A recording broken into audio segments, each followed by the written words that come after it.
I hope you guys still recognize me with all the beard I have grown over these last few months. It cannot be helped.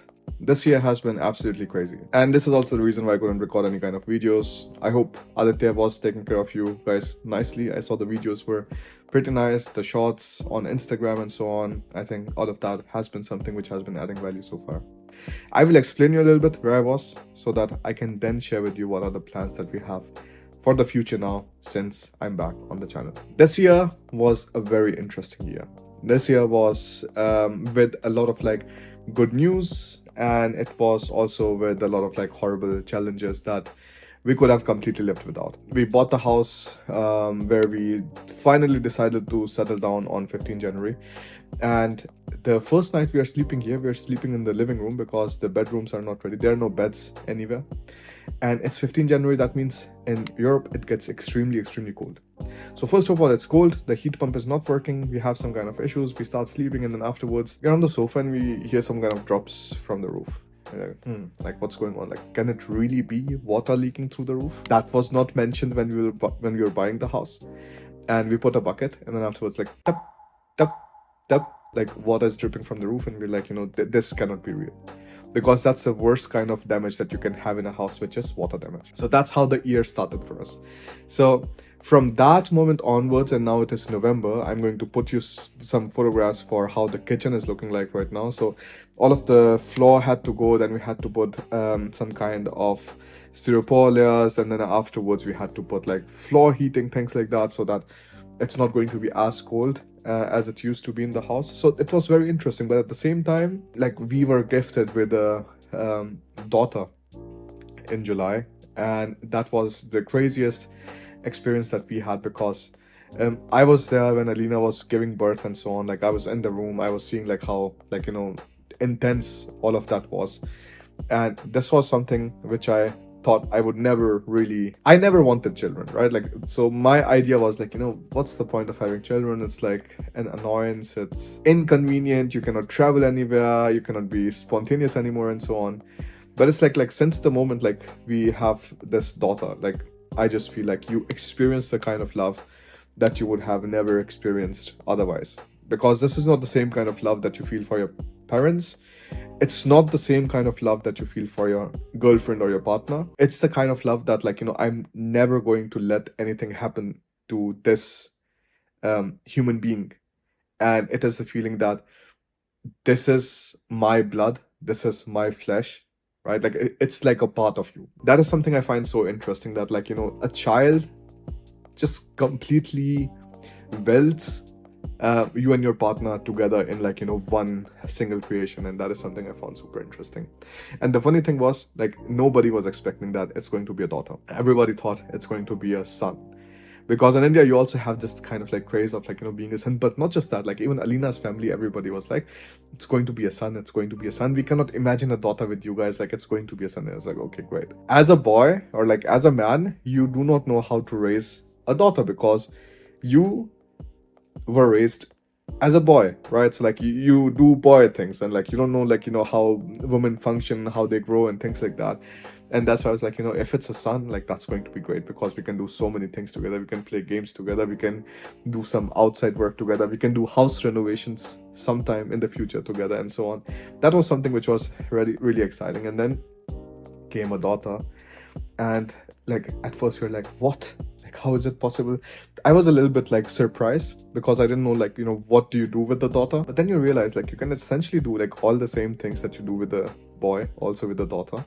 It's just like, you can have different kind of interests, and just the love I feel right now for a daughter is like much more intense than maybe I would have for a son. I don't know, like, maybe it would be a different story I would be telling you, like, if I would have a son or something.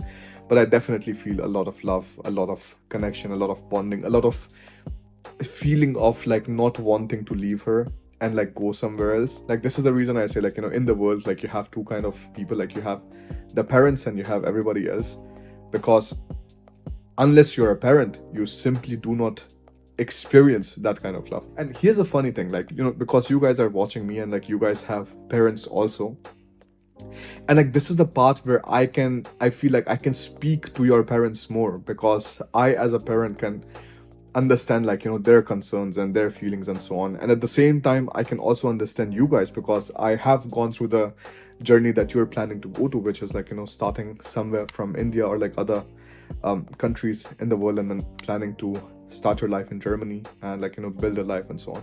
Just think about this, like 9 years ago, 10 years ago or something, I could have never imagined that I'm going to have a baby which is white, which is having blue eyes. Like that was the most insane thing you could have told me, that you're going to have a baby which has blue eyes. Like how? Like, you know, I don't have blue eyes, so how is that going to work? That is what has been going on.